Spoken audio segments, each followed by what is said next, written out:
शुरू करते हैं दोस्तों आज की काफी एक्साइटिंग न्यूज सीरीज। इस सीरीज में आप देखेंगे कि रशिया एक ऐसी फाइटर जेट की टेक्नोलॉजी भारत को देने के लिए तैयार हो चुका है जो ये चाइना को कभी नहीं देगा। एलसीए भारत का MK2 फाइटर जेट, इसकी डिलीवरी 2025 से शुरू हो जाएगी और बहुत बड़ी काफी बड़ी खुशखबरी इससे निकल कर आई है। इंडिया अब सिग्निफिकेंट इन्वेस्टमेंट मांग रहा है साउथ कोरिया और जापान से। कह रहा है कि आप अपनी टेक्नोलॉजी लेकर आइए और अब काफी इन्वेस्टमेंट भी कीजिए शिप बिल्डिंग क्लस्टर्स में। 3 स्टेट ने इसमें बहुत इंटरेस्ट भी दिखाया है। फ्रांस अब सुपर राफेल बिल्ड करने जा रहा है। आपको बता दें कि अमेरिका का 5th generation fighter jet F-35, इसको पूरी तरह से खत्म करने का ये फ्रांस का प्लान है। सुपर राफेल भारत को भी ये ऑफर कर सकते हैं। क्या है इसकी खास बात है, आगे हम इस वीडियो में जानेंगे। सऊदी अरेबिया अब 600 टन्स पर डे कैपेसिटी वाला एक पूरा हाइड्रोजन सिटी ही तैयार कर रहा है। काफी फ्यूचरिस्टिक इसका डिजाइन है। ऑक्टोगोनल प्लांट ये है, तो काफी हम आगे इसके बारे में डिस्कस करेंगे और फाइनली देखेंगे कैसे अहमदाबाद में 2017 में 42 करोड़ का एक ब्रिज बना था, अब ये इतनी गंदी दुर्दशा हो चुकी है कि 52 करोड़ रुपीस फिर से इसको रीबिल्ड करने में खर्च किए जाएंगे। आगे आखिर क्या ये चल रहा है, तो काफी इंटरेस्टिंग आज की सीरीज होगी, इसलिए प्लीज आप एंड तक देखिएगा। और साथ ही में अगर आप चैनल पर नए हैं, ऐसी न्यू सीरीज आपको पसंद आ रही है तो प्लीज हमें सब्सक्राइब करना मत भूलिएगा। बिना वक्त गवाए बढ़ते पहली खबर की तरफ से। रशिया की तरफ से आ रही है। रशिया अपना सुकोई 75 चेकमेट ये तेजी से बना रहा है और दावा है कि 2025 तक ये पूरी तरह से बनकर तैयार भी हो जाएगा। इस फाइटर जेट को एक काफी कॉस्ट इफेक्टिव ऑल्टरनेटिव के तौर पे देखा जाता है फॉर स्टेल्थी फाइटर जेट की फ्लीट में। अब Russia government to government deal करना चाहता है भारत के साथ सीधा सीधा for future fighter jet plan acquisition. यहाँ पर दावा रशिया ये कर रहा है कि हमारा ये जो सुकोई 75 चेकमेट है बहुत ही ज्यादा वर्सेटाइल है, low cost single engine stealthy fighter jet है, भारत के लिए तो पूरी तरह से फिट बैठता है। और यही नहीं, इन्होंने भारत को काफी कुछ चीजें भी कही है। सबसे पहले तो ये टेक्नोलॉजी ट्रांसफर करने के लिए तैयार है। पूरा का पूरा लोकल प्रोडक्शन राइट्स भी ये भारत को देने के लिए तैयार है। वेस्टर्न सैंक्शंस के चलते ये अपने फाइटर जेट्स दुनिया भर में बेच ही नहीं पा रहे हैं। ऐसे में भारत इनके लिए एक रास्ता बन जाता है। नासिक की जो फैक्ट्री है HAL की, रशिया कह रहा है कि यहीं को हम एक्सपैंड करके आपको राइट्स दे देंगे। यहाँ पर आप अपनी लोकल एक्सपर्टीज हम आपको ट्रेन करेंगे, टेक्नोलॉजी भी दे देंगे इस सुकोई 75 चेकमेट को फाइटर जेट बनाने की। और बेसिकली ये इंडियन फाइटर जेट ही कहला सकता है और फिर हम दोनों मिलकर दुनिया भर में इस फाइटर जेट को बेच सकते हैं। तो भारत के पास अब एक बहुत बड़ी अपॉर्चुनिटी है।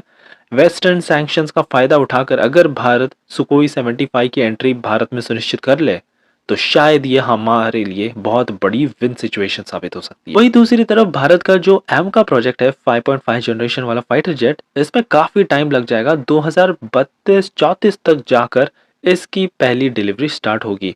ऐसे में अगर भारत को जल्द से जल्द 5th जनरेशन की फ्लीट अपने बेड़े में शामिल करनी है, इससे बेहतरीन ऑफर भला और क्या ही हो सकता है। रशिया का भी अब यहाँ पर दूसरा प्लान है।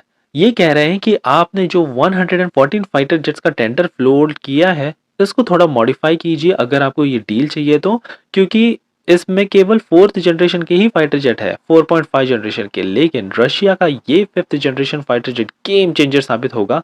सिंगल इंजन कॉस्ट इफेक्टिव है। बढ़ते हैं अगली खबर की तरफ से, जो तेजस के एक बहुत ही बड़े सक्सेस की खुशखबरी है। 2025 में फाइनली हमारा तेजस MK2 AF वर्जन लॉन्च कर दिया जाएगा और इंडियन एयरफोर्स को सौंप दिया जाएगा। आपको बता दें कि करेंटली इंडियन एयरफोर्स टारगेट कर रही है कि हम 100 नहीं, 200 नहीं, बल्कि 324 तेजस HAL से प्रोक्योर करने का प्लान बना रहे हैं। और सारे जितने भी जो मिराज 2000, जैगवार, MiG-29 पड़े हुए हैं ओल्ड फाइटर एयरक्राफ्ट, इन सभी को रिप्लेस कर दिया जाएगा। आपको बता दें कि 2016 में भारत ने पहली बार तेजस स्क्वाड्रन फॉर्म किया था और अब करेंटली हमारे पास इसके 3 वर्जन है, तेजस MK1, MK1A और एक ट्रेनर एडिशन। लेकिन अब तेजस MK2 जल्द ही आने वाला है। आगे चलकर एम का 5.5 जनरेशन 5th जनरेशन वाला फाइटर जेट ये भी लॉन्च हो जाएगा 2034 आते आते। इसमें अमेरिकन कंपनी GE का 414 इंजन लगा होगा जो बहुत ही ज्यादा पावरफुल है। हमारी अगली खबर भारत के शिप बिल्डिंग क्लस्टर से आ रही है। अब भारत ने सीधा साउथ कोरिया, जापान को अप्रोच किया है। इनको सीधे सीधे कहा है कि आप अपनी टेक्नोलॉजी यहाँ पर लाइए और सिग्निफिकेंट इन्वेस्टमेंट कीजिए। हम आपको लैंड देने के लिए जो भी आपको रिसोर्स चाहिए सब कुछ करने के लिए तैयार है। और ये मैं नहीं कह रहा, ये खुद यहाँ पर secretary of ministry of ports, shipping and waterways ने कंफर्म किया है।